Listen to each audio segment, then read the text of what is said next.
Hey, so I'm Leslie Mitchell. We are with Valor Collegiate Academy. I'll just tell you a little bit about myself. I am the mother of 3 children. About 4.5 years ago, I went to an interest meeting about Valor. We had been in zoned public schools, and I kind of fell in love with the vision that was presented of an intentionally diverse school, very community-centric. It just sounded amazing to me, and I thought, if they do half of what they're saying they're going to do, I've won.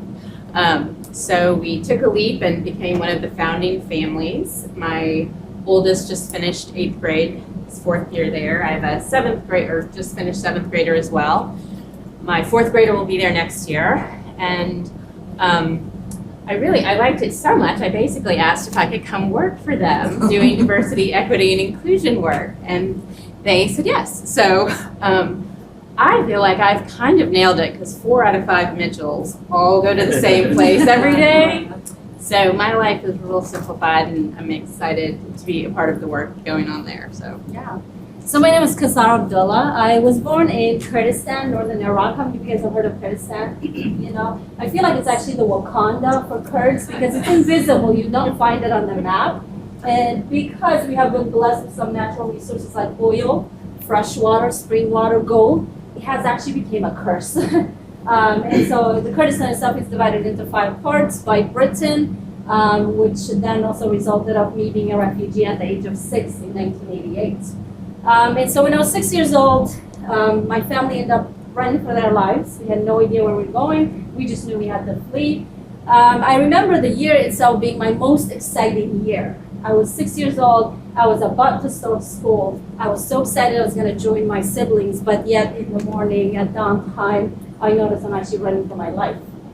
And so my refugee sort of life was in the camp in that phase where I should have been in elementary school. And so in Turkey, a camp was set up for thousands of Kurds. Unfortunately, we weren't allowed to be educated. It was forbidden. Kurdish people were not supposed to get educated. You were not supposed or allowed to even learn your own language. However, I was blessed to have a mother who, even though she was illiterate, she believed in the power of education. She would constantly tell me and the rest of my 8 siblings that I do not want you to be deaf or blind like me. So she made every attempt within the refugee camp to make sure that the civic leaders created what we called underground schools. So we had secret tents that were actually set up to teach us. Our pencils were sticks, our books were the soil on the earth, and we began to strike. We were taught that if you see a soldier walking by, act like you're playing a game and make sure that you get rid of the alphabets. I just became transformed by this sort of power of education. I was very busy. Even though it was very harsh conditions, I noticed that education could become a source that really liberates who you are. In 1992, my family was blessed and privileged to be selected through United Nations Refugee Resettlement Program to come to a paradise called America. You know, we thought about America as utopia. We loved it. We were like, let's go. Even though my mother was hesitant and had a whole lot of fears about going to a nation that actually betrayed us, which resulted in us becoming refugees. Are they going to be our friends or are they going to be our enemies? But they knew there were no other places to go, so they hopped on that fear. My family was settled in Fargo, North Dakota. I was in middle school. We actually thought we got off the plane in the wrong place on the planet. We didn't think Fargo was America. Growing up in middle school, again, it was quite tough. And so my family decided in 1996 to go down south to Nashville, Tennessee. It was my high school year. I went to 3 different high schools. I went to White Creek High School, predominantly about 95% or so at that time African American. I was then transferred all the way to the other side of town to go to Hillsborough High School, very affluent neighborhood, then all the way to Antioch High School, quite diverse and mixed. So going through 3 different public high schools, I began to recognize the inequalities, disparities that actually exist in our public school systems. Studied public education, went into sociology, broke my father's heart, didn't become the doctor or the attorney he wanted me to be. I was just very moved by the power of schools and how they can transform our society. Then I heard of Todd Dixon, the founder of Valor. You'll hear more about him. What attracted me to Valor were a couple of things. I read the charter school application over and over and over again. I stalked Todd, and believe me, it's hard for me to blend in. I stick out. But I was moved by his mission to intentionally create a very diverse space, but not just to create diversity for the sake of diversity, but to create a space to create diversity for the sake of equity, to create diversity for the sake of creating or raising our students to become global citizens, to become change agents. And that's what brought me to Valor. So if maybe you guys could all just share with us, so we know who we're talking to, just share with us who you are, where you're from, and maybe in one sentence what you're hoping to get from this session. Okay, my name is Jenny Wooters. I am from Texas. I'm hoping to get from this session just some new knowledge and strategies and tools just to bring back to our district, just to help show and coach teachers just how to be more just inclusive and to the different diverse needs that our kids have in our district.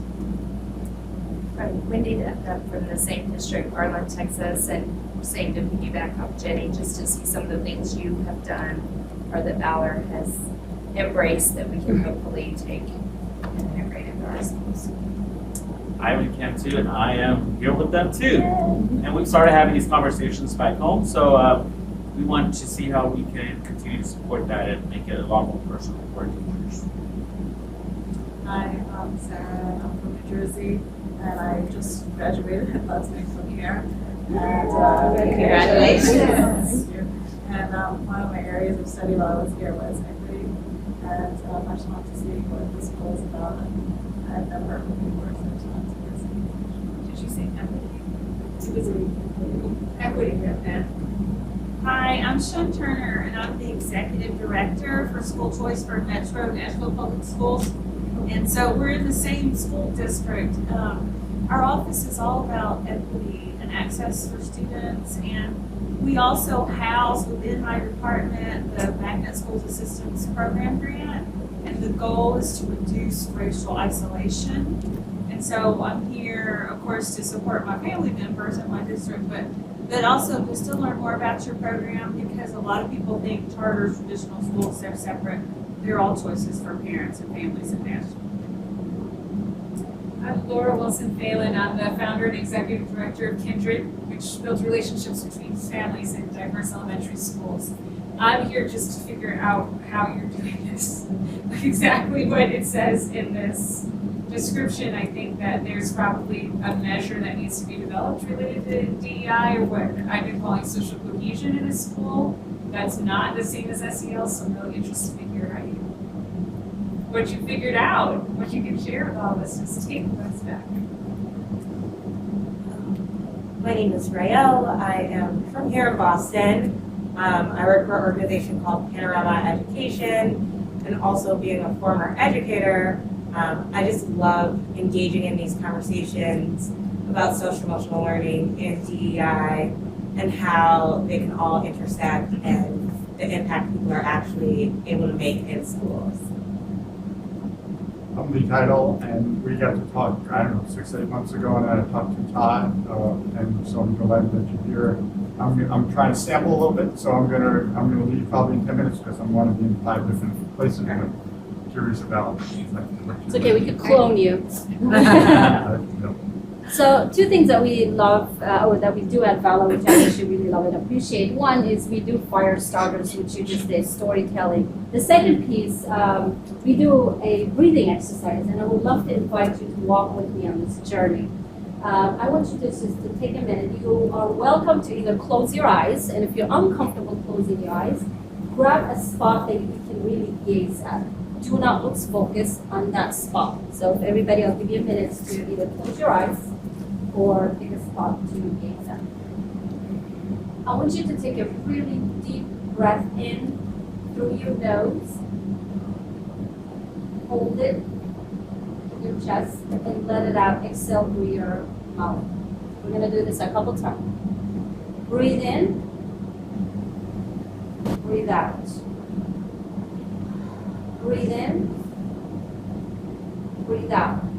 Notice where your attention is going. Notice how the air is filling your body.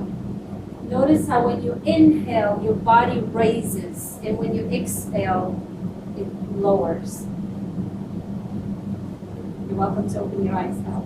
We begin with this because, again, talking about DEI and living and breathing in a very diverse environment can bring emotions. And sometimes we forget that we're human beings and that we need to breathe. We need to breathe. So our scholars, our teachers, open up their day every day by doing some breathing exercises. So we're going to give you a little overview of who we are. We are a public charter school, tuition-free, open to anybody who's resident of Davidson County, which is Metro Nashville. We're not selective, it's a straight lottery. So it doesn't matter how great your test scores are, it's a lottery. The only preference we give is faculty or board members and siblings, which is personally, as the mom of 3, was a huge pro for me to just really be able to build community. In Nashville, people tend to spread out, as you know. This one got into this magnet downtown, and this one didn't, and goes to the zone school. So to have all my people in one place and really be able to build community and invest in that community was such a huge gift to me. So we're a charter, so we're autonomous, but we are still held accountable by MMPS. So a bit our story. I talked about Todd just a little bit. He's this handsome, very smart intellectual who actually decided to come to Valor. So the way it all worked out, we really had an outstanding mayor, Mayor Carl Dean, our previous mayor. He was passionate about education. He took education very seriously. He went out throughout the United States. He searched for other places. He landed on Todd Dixon in California at Summit Prep. He persuaded him to come to Nashville, Tennessee, in the heart of a very diverse community, to start a public charter school that can really reimagine integration. And so in 2014, we opened up our first campus flagship, and then 2015 Voyager, and then in 2018 in August we'll have our high school. So basically the 2 middle schools will feed into our high school. Todd Dixon for the first time, he will also be a parent at Valor Collegiate Academy. So he's really invested in Valor in all sorts of ways. So in this, he may look familiar to you, is Todd Dixon's identical twin brother, Darrin. He is a trained family marriage Specialist, therapist, and was doing that for about 13 years in California. Worked at a place called the Seneca Center, and Todd, his brother, came to visit him one day and saw Darrin leading these circles where he saw kids being genuinely vulnerable and sharing actual real stories of their soul. And Todd was kind of blown away. At the time, he was working at Summit Prep, which is a group of charter schools in Northern California, and he kind of had this aha moment of like, okay, what if we can combine these great academics with this socio-emotional component? Like, what could happen? Like, what kind of kids could we grow in this environment? And Darrin was working with some of the most vulnerable kids in Seneca, like most vulnerable kids that have faced a lot of difficulties. So this is just a picture of our space. We have really cool buildings. I love if you like modern architecture, we've just got the coolest. But so we have 2 middle schools across the parking lot from each other, and our high school is set to open in the fall. It is actually an old Lowe's building. They're in the process of converting, which is kind of cool. I used to shop at that Lowe's all the time when I worked. Or get your Social Security. Yes. Flagship was a Social Security building, so they've been completely transformed into some really beautiful spaces. We are very strategically located in Nashville. Nashville's really diverse, but as most places can be kind of have pockets. We're in the southeast corner of Davidson County, where it's really like a lot of different types of people come together socioeconomically, religiously, culturally, racially, really just all kind of border one another. So Todd was very strategic in picking that location thinking that it would be easier to attract all of these different groups if there was a central location. And we'll get back to, Sarah will share some more demographics. So what makes us unique? Go to the next slide. There's a couple of things. One, it's actually our mission. We were very, very intentional about having a mission that says we exist to empower our diverse communities to live inspired and purposeful lives. Go ahead.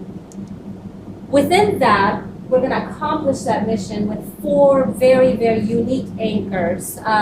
So top 1% academics, we'll come back to it, doesn't need a whole lot of explanation. Built to last, we want to make sure that we build a very sustainable model, but actually within Built to Last has a lot of other things that tie into equity. So for example, is our faculty demographics reflective of our kids? Are we keeping our faculty at least 90% retention? Are we keeping our families at least 90% retention? So it's aside from like the financial gains and the money, but it's like what kind of culture are we building? Is it sustainable? And then Powered by the Compass has ingredients of social-emotional learning, but it's not limited to social-emotional learning. We'll come back to it. Thrive in a Diverse World really captures diversity, equity, and inclusion. And so, top 1%, we want to go beyond academics. Go ahead. It's really important if your school does want to focus on diversity, equity, and inclusion, that your chief academic officer also understands and can really engage. This is Dr. Seneca Rosenberg. She is fabulous. I mean, I love her quote, what she said. She said, "We believe that to deeply understand and appreciate a diversity of perspectives and to live inspired and purposeful lives, our schools should engage in courageous conversations about the human conditions and the events that have shaped and continue to shape our world."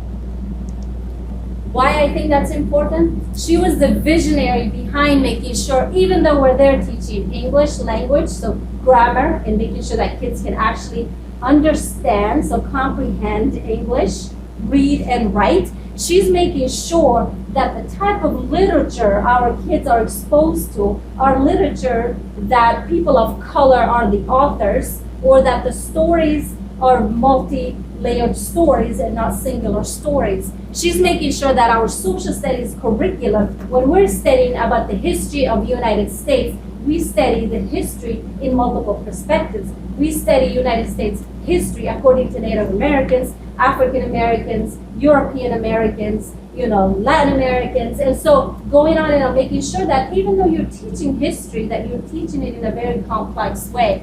Science, our science curriculum, what I love about it is Ben Schumacher was one of our science teachers, and really the curriculum was about phases of the moon. I mean, most teachers would be like, what can you put in phases of the moon? The moon, this is what happens, this is what goes on, this is all the layers that add up, right? Like, they're very fixed in that.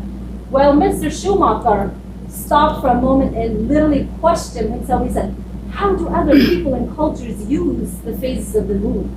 And he found out that the Muslims in Middle East actually use it to calculate. They do not use the Gregorian calendar. He found out that the Jews actually use the phase system. And he found out so many different, so what he did is after the scientific sort of study of the phases of the moon, he brought in people from different cultures and he saw the way these kids actually lit up. So you had a Kurdish kid who raised their hand, I can't wait for the month of Ramadan because we go outside and we try to sight the moon. And so the kids became so excited about science class. I'm going to interject a couple personal stories for my kids, since I do have kids there, might as well tell some stories. My daughter came home to me one day. First, let me say the woman, Deirdre McShay, who developed our social studies curriculum, is phenomenal, just like off the charts. This year, I'm committing as my new fifth grader goes through U.S. history. I'm doing it like word for word with him because I want to relearn it with just a bigger lens, a broader lens. So Leslie was jealous that she didn't attend Valor, which was I know, I really do. I'm doing it this year. So my daughter comes home one day and she says, Mom, do you like Elvis Presley? And I say, no, I do not. But why did you ask me that? She was like, well, I figured you didn't like him because he really appropriated Black culture. Yes, he did. Tell me more. And which, by the way, was something I did not learn until I was about 30, that a lot of Black people do not care for Elvis Presley for that reason. And she was like, well, today we were just having this conversation. Did he appropriate and steal Black culture, or was he a bridge builder? I'm not really sure yet. Okay, fantastic. Like, I just love that was the conversation, that she was 11 years old and already thinking through that lens. Another day she came home, and shortly after Harriet Tubman was awarded her face on the bill, and my daughter asked me how I felt about it. It was sort of just, I didn't even have to think about it. It's awesome. Go Harriet. What else do I need to know? And she was like, well, I don't know. Tell me more. Well, she was really not a fan of the economic system in America. I'm not sure she'd want to be on a bill. What? So she literally hands me an article that kind of explored that whole concept, that idea, and she just was like, I'm just not sure what Harriet would have wanted. But again, she doesn't have to know. She was 11, but the fact that she was considering different perspectives and just not taking one story at face value was I was so impressed and excited by that. So sometimes the question is like, yeah, but can kids really thrive in a diverse world academically? And I want to say, yes, they can. These are some of the metrics that basically Valor Middle Schools came out at top 2 schools. Can you flip? I'm going to show you a little bit of what I mean. So in 2017, our statewide data, we came out to be in top 1% for academic and growth. We were top 1% for academic growth and then top 3% for academic achievement. Please note, we do not have a homogeneous group. We have kids who are in 5th grade who come to us in 1st or 2nd grade reading level, and we have kids who are at 11th grade reading level. So they are coming to us with a broad spectrum, yet we were able to make sure that every single one of them grew. Go ahead.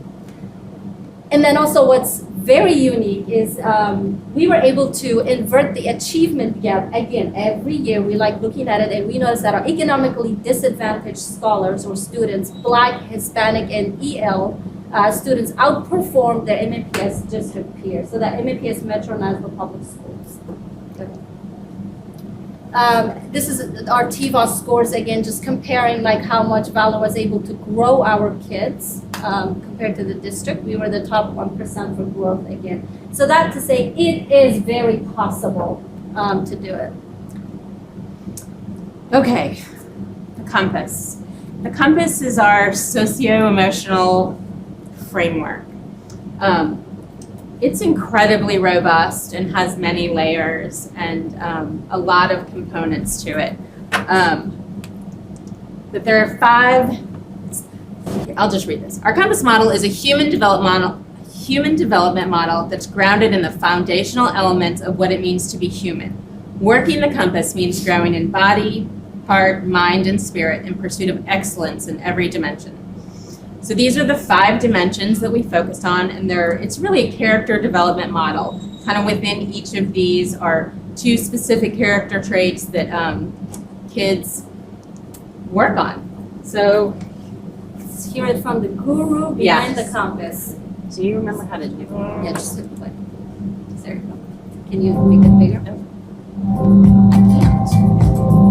Some of the other models I think I start with, what does it take to be successful in college or in a career, and kind of back it down from there. Our model actually takes a different perspective and recognizes that by developing a whole human's capacities, success and achievement in those areas and in other areas is actually a byproduct. And so we went back to a very simple model, which was essentially a mind, heart, body, spirit model, and really thought about what would it mean to develop ourselves in all those different core dimensions of what it means to be human. We love the idea of the compass because it's such a powerful metaphor. Every scholar and every adult middle is really working to develop their own balanced compass, which is their own way of making their way through their life or their day, and helping them connect with their purpose and lead the type of lives that they want to lead. we took the dimensions of the compass, or what it means to be human, and then we laid a layer of what we call compass disciplines over the top. So at the top, you'll see there's sharp minds, which is what excellence looks like in the mental dimension, big heart, which is what excellence looks like in the emotional dimension, noble purpose, which is the spirit dimension, and aligned actions, which is the physical dimension. And then in the middle, there's kind of the balance point and the center point, which we call true north. And that's the point where you balance your heart and your mind, and you balance your spirit and your body.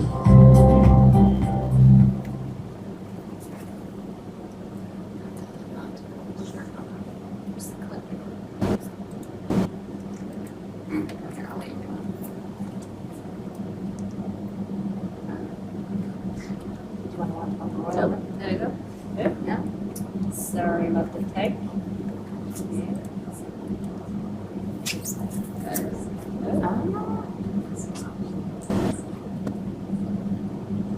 So I got an instant I pot, see. obviously, and you can like see. There I was you go. Googling instant pot recipes on All my right. account. Okay. Okay.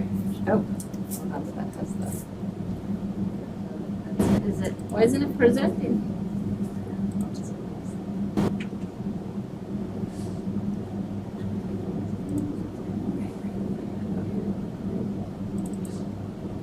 I don't know why it's not presenting. Sorry, you may need to just do this. Okay, I'll just start. So this is a compass-based system that scholars go through the course of their time at Valor. There's different phases, and within each phase, they do phase work that focus on these different dimensions. And it really kind of starts at the beginning. The initial phases are a little bit more about like who you are, your own personal journey, and kind of as they work their way through the compass, it really expands out to where they're leaders and really out serving the community. I think I got it. I got it. But now we need to do the other No, no, video, the compass in action. Or do you want to do the artifact now? What we're gonna do. So this is basically the roadmap that both our students and our faculty actually use to perfect the sort of compass, which is Comprehensive Human Development Program. We wanted to actually do one piece of the activity just with you, and this is all actually falls into the initial commitment. So if you could take 1 minute and think about an artifact that is extremely meaningful or valuable to you.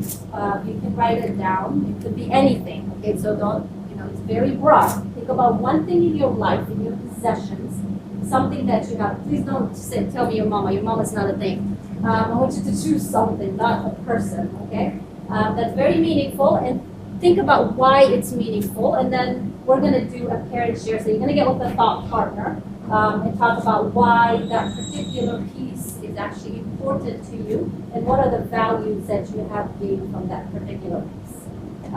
So I'll give you an example.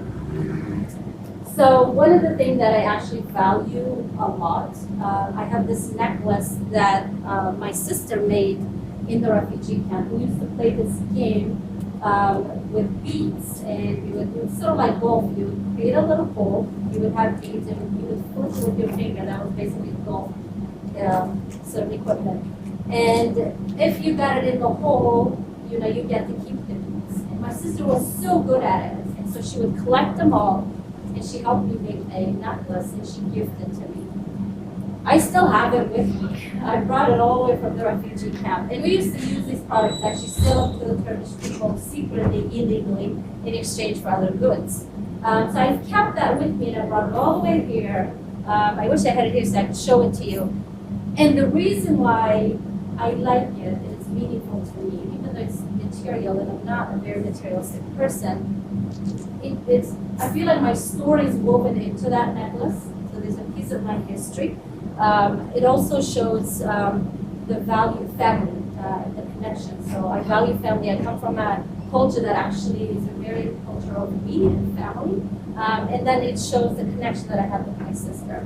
So that's an example. And if you could get with a thought partner and just take about a minute or two and talk about an artifact that's very meaningful to you and why and what values you came from.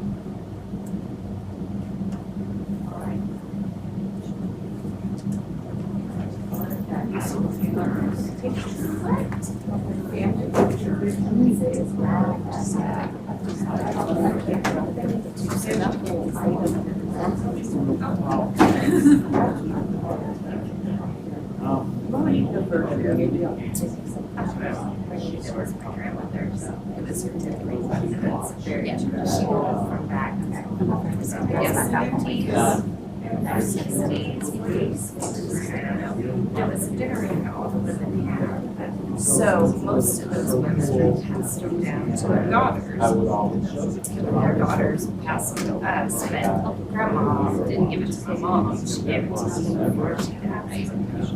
Or my mother gave it to me, so that I would have it. It is, like you'll see it, it's so great. It's hers. You know what I mean? So, it's just, I mean, it's probably more so. It's just, pedigree is it's just part of what you do. Does that make sense? It's like, not a big.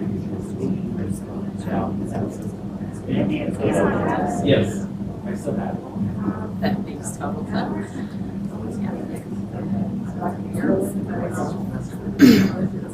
You better call your mama. You better call your mama. Call your mama and tell her to get better. It's your approach. What you want me to bring you is like pretty much like, okay. But you know, I don't know if I have anything to switch on. Your switch if y'all haven't already switched. So we haven't just switched time. Right?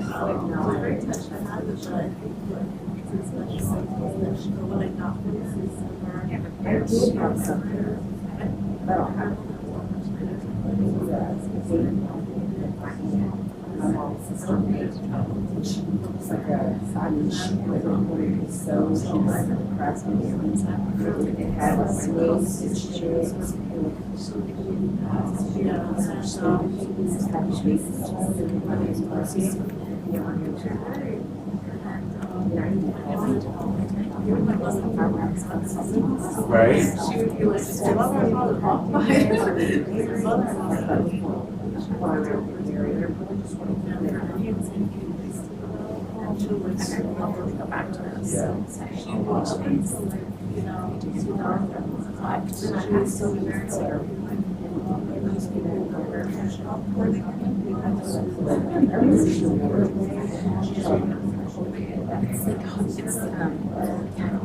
When I start to explain, it's very robust.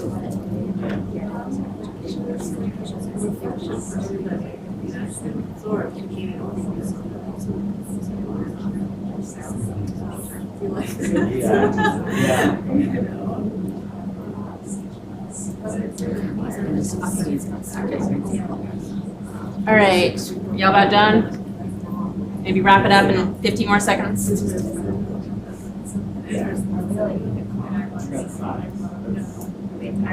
I'm just going to talk about kind of like how they would spend some time doing that, bring it to circle. Okay, so this. Almost, yeah, no.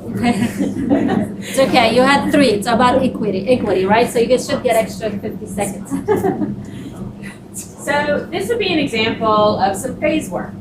And kids would, all the phase work is self-paced, but they have a Compass class every week where they have a Compass teacher kind of helping support them and making sure they're progressing, maybe helping a peer progress who's maybe stuck way back at the beginning of the path.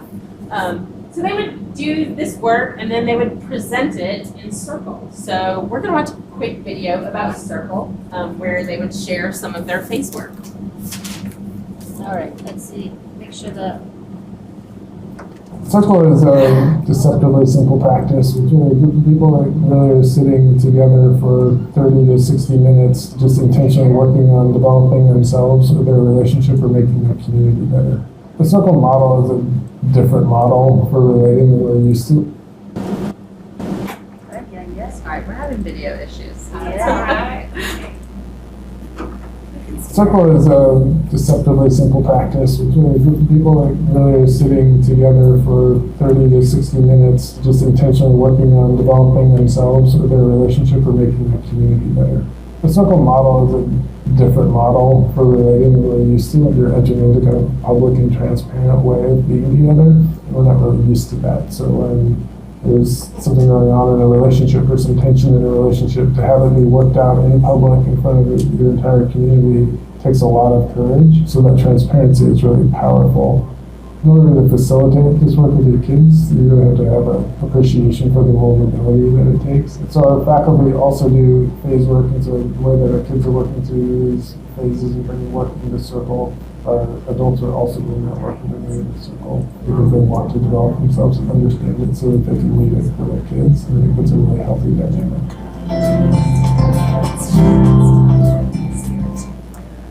As a parent, I really do appreciate the fact that what they're asking these kids to do, they're doing themselves.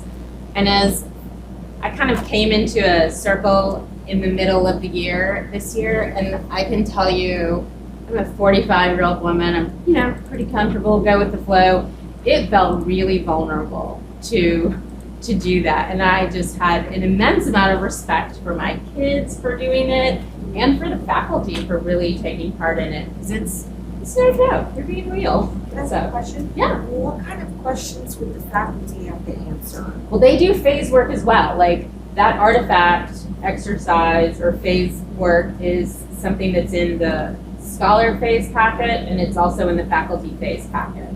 Okay. So, and we've done some specific DEI phase work, which we'll discuss. When does that come? Yeah, I was gonna say, we have everything, we're an open sharing clearance house. I actually just didn't wanna ruin all the trees in the world, so most of the information you can find on our website, and I have an example of a faculty phase packet and what they go through. Every badge that the faculty has to earn, the scholar is also earning. The questions may be a little more robust, because again, you want to make it age appropriate, but literally, what we're asking of our kids, we're going through it ourselves. Thank you for sharing. So some of the benefits of the compass, I'm gonna say it really quickly because we started a little bit late. We are able to sort of walk on this path of equity more smoothly because we incorporated the compass so early on. And the compass system have been able to create an extremely strong school culture, student culture, faculty culture. So for example, our compass system is based on restorative justice, and it's not punitive. We keep kids inside the building.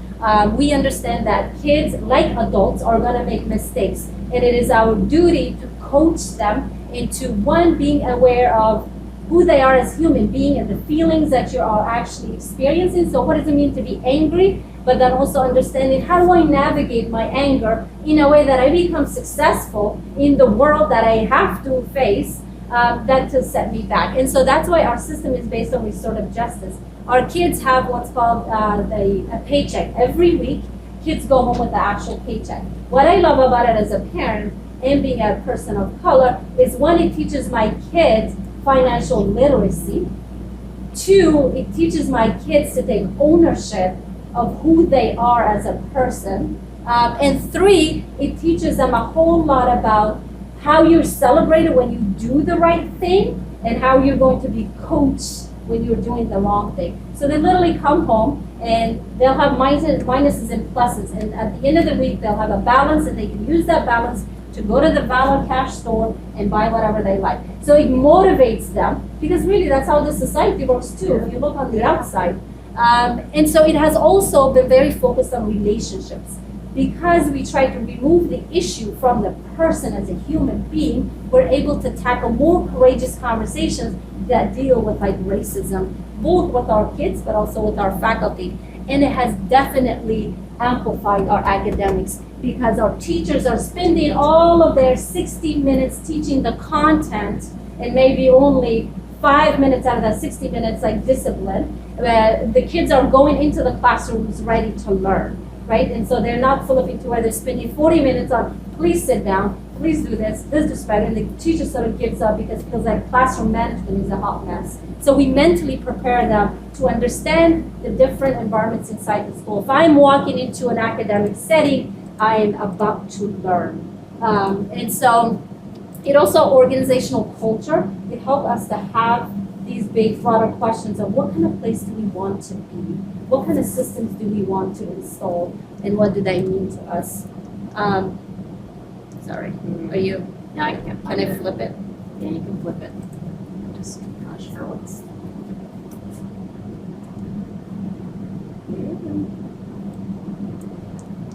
Oh, do I need to stare here maybe? My flicker's not working. It seems to disappear.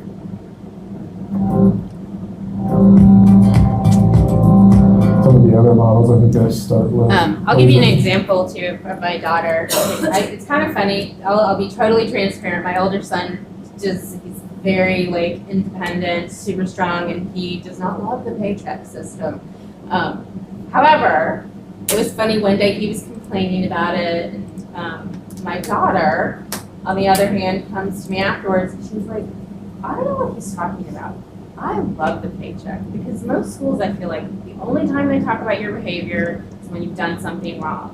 I appreciate being acknowledged when I've done something right. And so, and then as a parent, it's so cool to see all the points, the paycheck points that they get are tied to specific character traits. So the amount of intentionality that teachers put into it is so phenomenal. My daughter coming home, or my son even too, even though he doesn't like it, he still gets them on bonus points.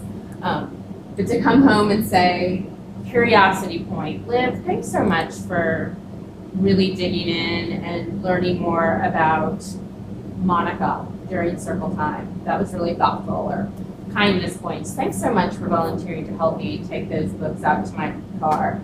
Just things like that really just encourage and affirm good behavior. All right, I don't know what's up with our technology, but I think we got it again. So the other anchor about Valor, notice we talked about 4 unique anchors. We already talked about top 1% academic. We talked about our compass, and it's going beyond ACL. The other one is thrive in a diverse world. We want to make sure that our students are becoming global change makers. We want to make sure they are visionary. We want to make sure that they see themselves as global citizens and not just Nashvillians. And we do that by doing we use a couple of tools. One is the circle practices, where we, again, are building relationships. And these are very, very diverse students that are put in, about 25 of them have one pride leader, one mentor.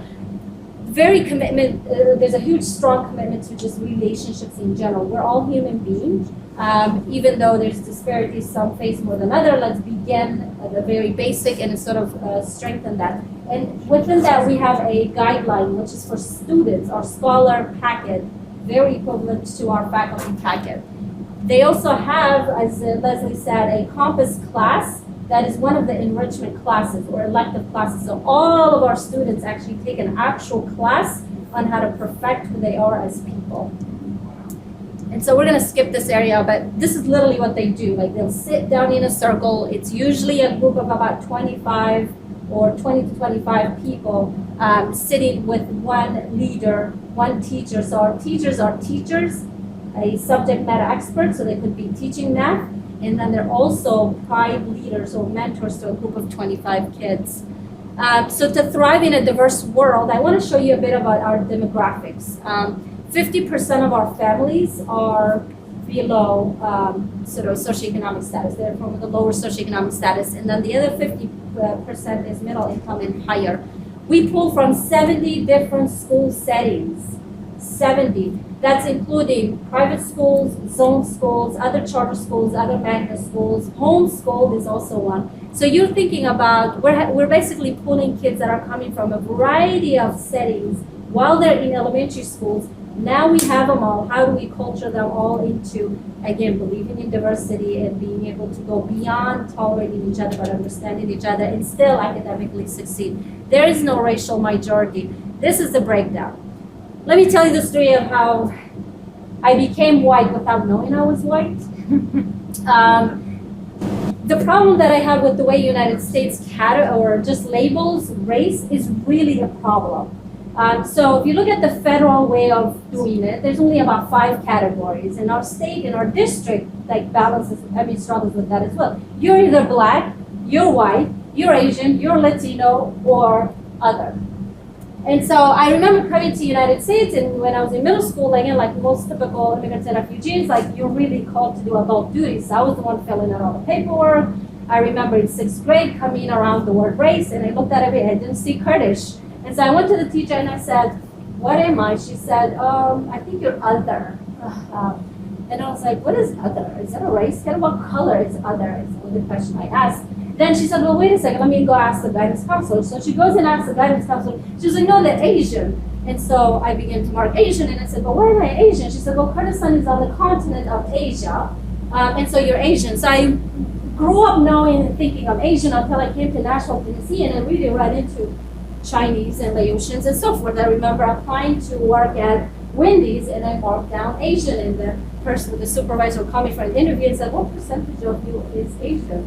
And I said, I'm Asian. My teacher told me I'm Asian.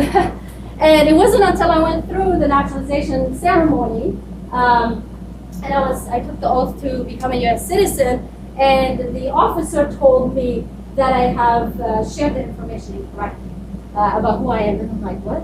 I am Asian. He's like, you're not Asian, you're white. And so I was like, oh, I'm white.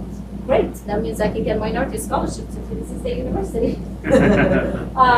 But I was told I can't because I'm not white. Which is fascinating. Then I became very curious of, so like my Jewish brothers and sisters and also the Italians, I kind of arrived to the white category. But yet, like my Jewish brothers and sisters, I do not benefit from being white in a society that is still quite very, or created to favor Christian faith. So the reason why I share that story is I struggled, and so what I did is I proposed that we have a subcategory to race, and then another category, and then another category. So we have our general category because we have to give that information to our district, and the district shares it with our state and so forth.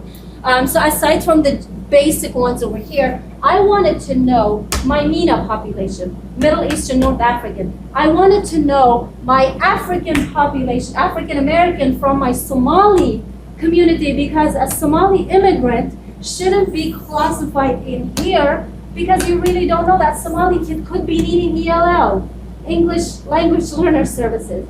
I wanted to know my Kurdish community from here. I wanted to know who they are because maybe they need certain services and benefits.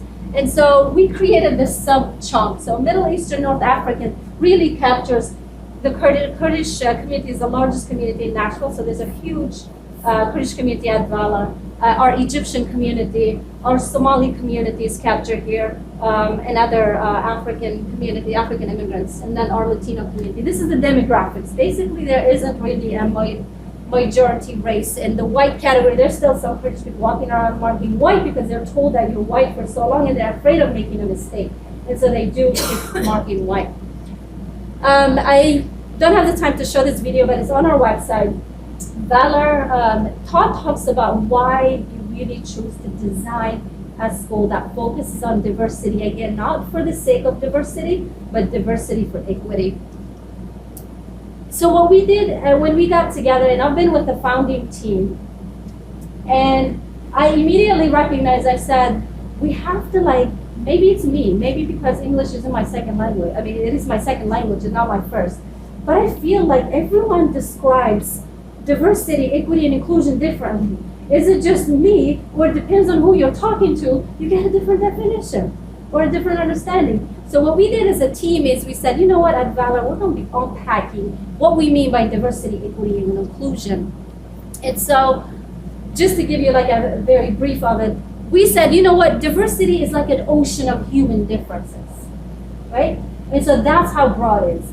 Diversity is everything that is opposite of who you are, right? So talking about inclusiveness, right? Like going beyond creating a safe space, but how do we meaningfully engage people, right? So for example, our family engagement program, we wanted to be very intentional that we don't call it parent involvement and that we call it family engagement.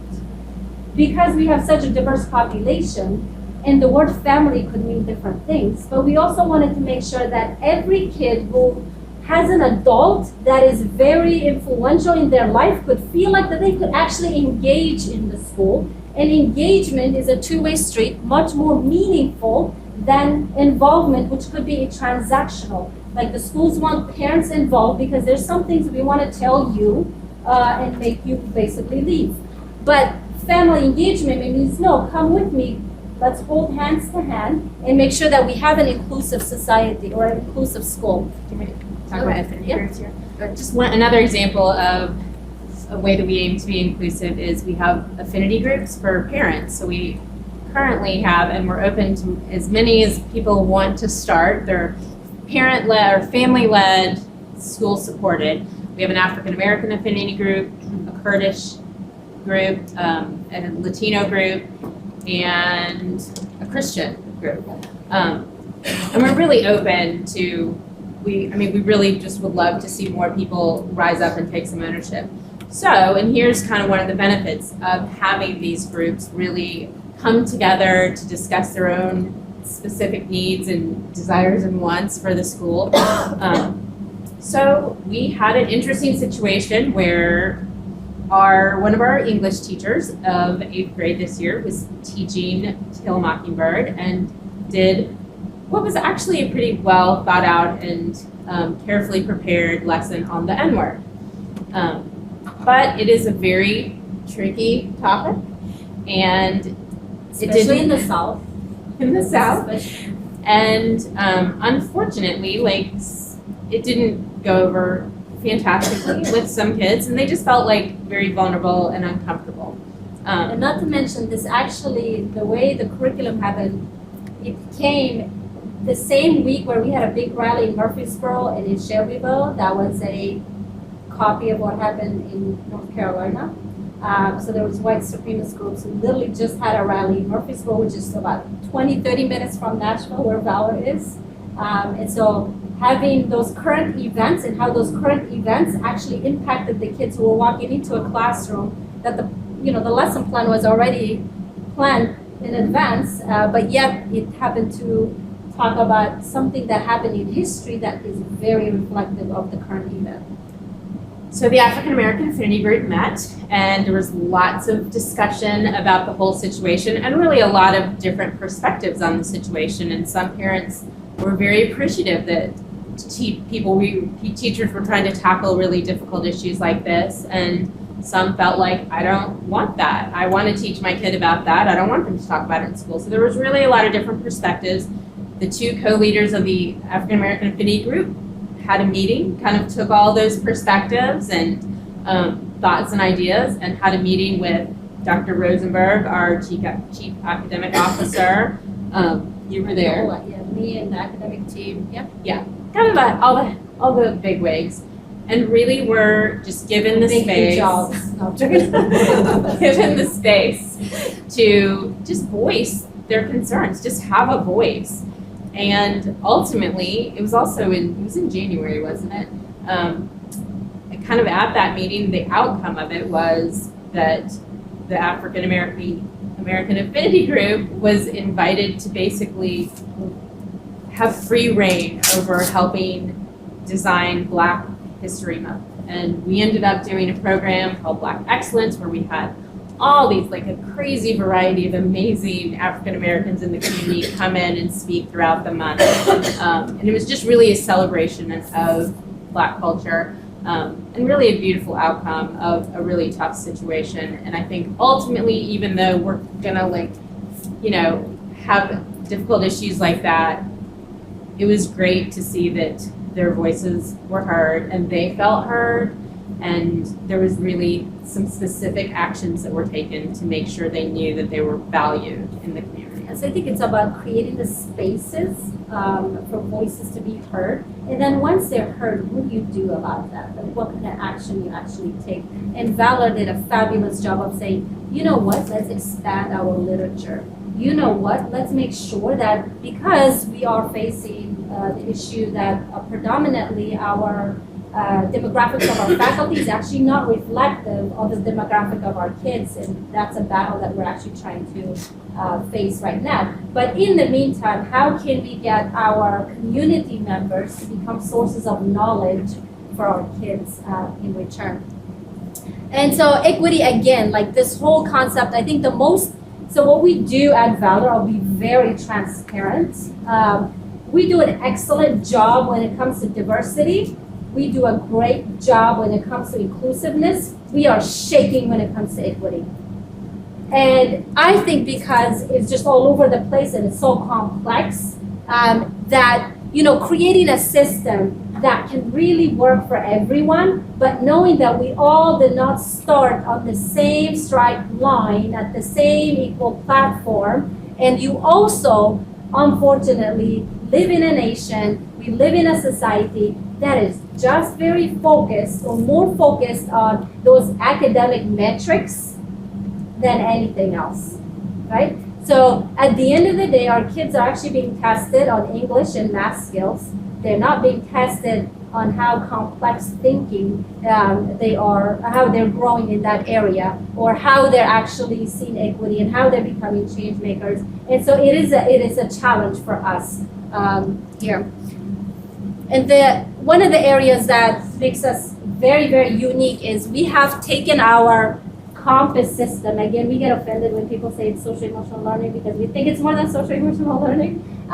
We've integrated, when all three of our anchors actually come together is what makes us very unique and powerful.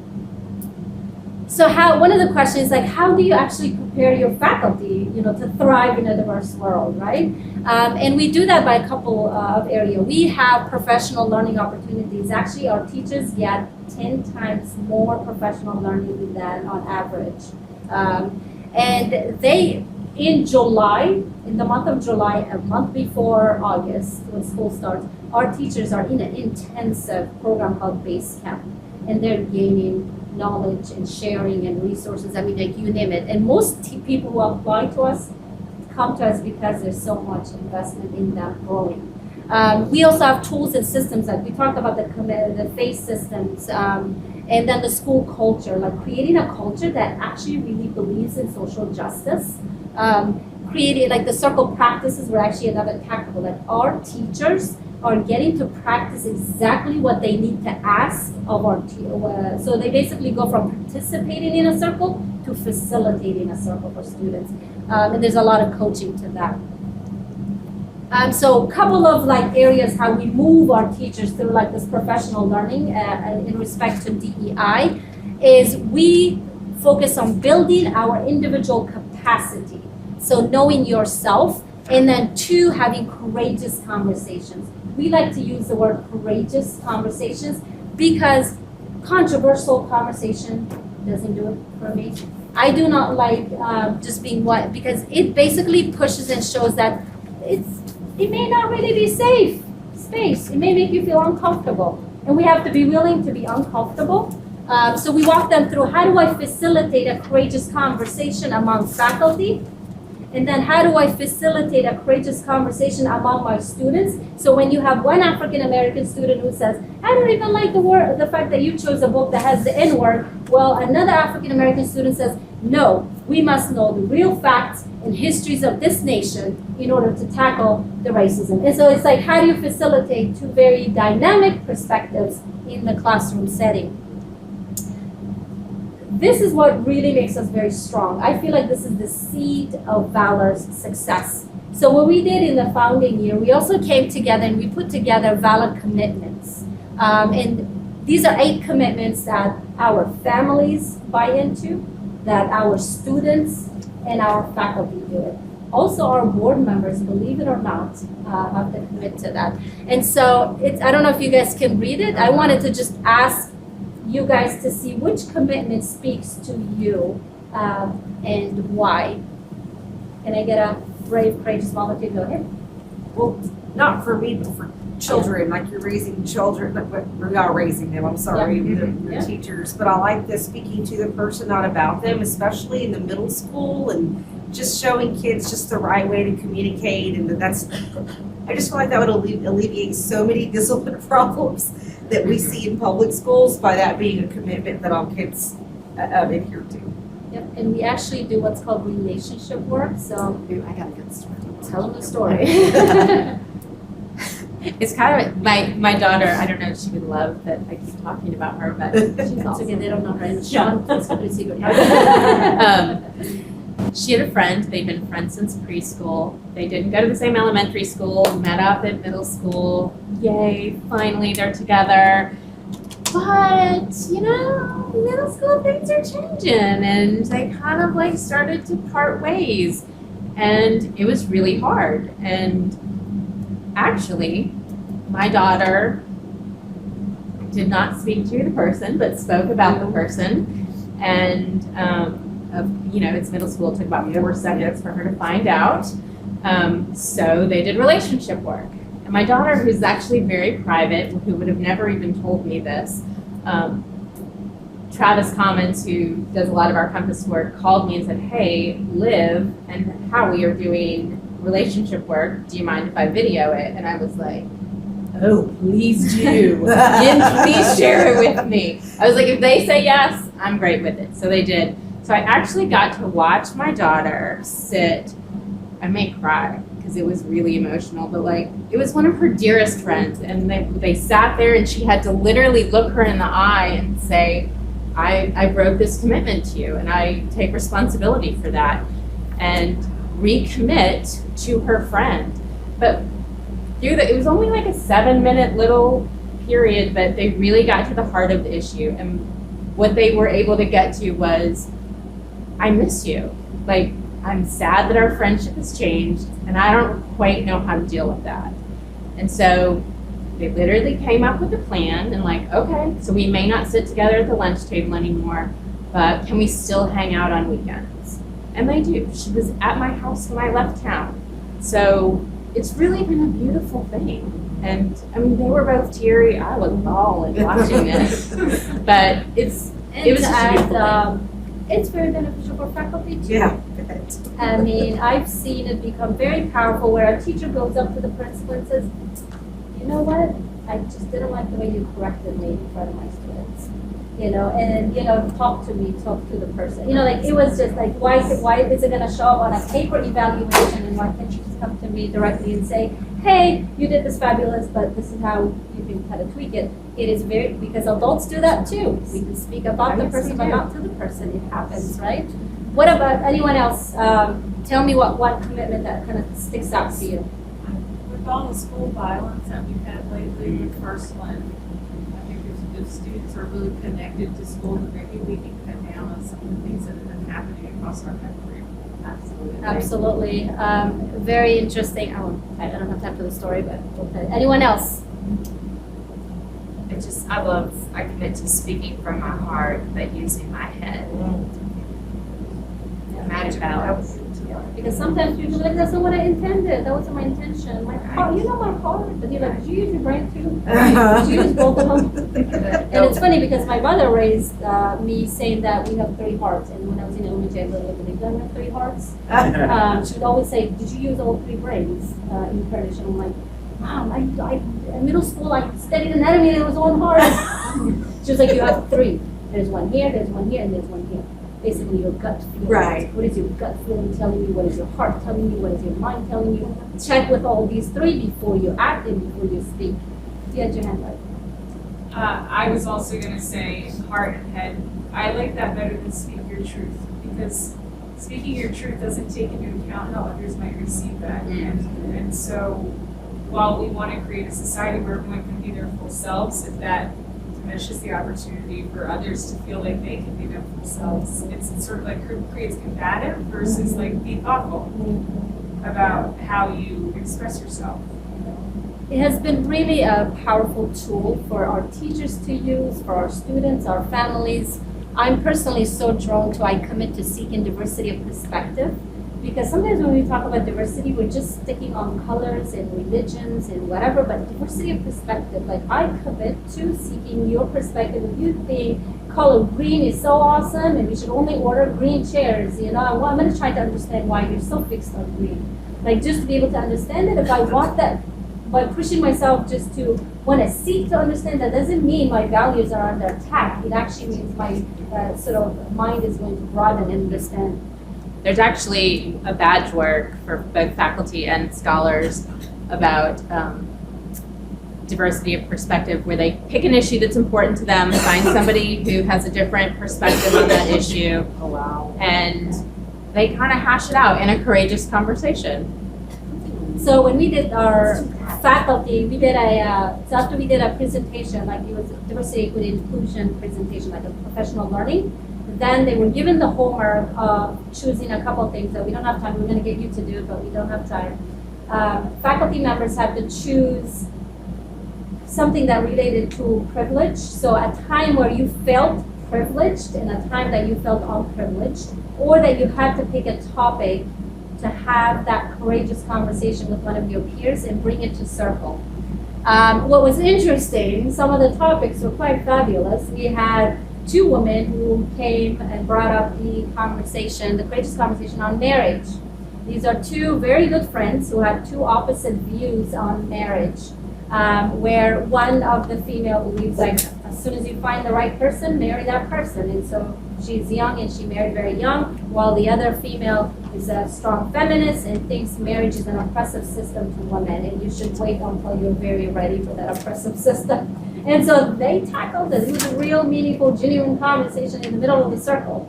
And they had the courage to have that courageous conversations, and others sort of learn, understand. And after they had it, we asked the rest of the people, what were things that you resonated with? And then give also appreciation, like who you want to appreciate for what they're, because again, we're all learning. Also, actually, that day, one of our teachers who is gay shared that she was sharing time when she did not feel privileged, and she was feeling very vulnerable with scholars and had made the choice to not wear her engagement ring because she didn't want to deal with the question.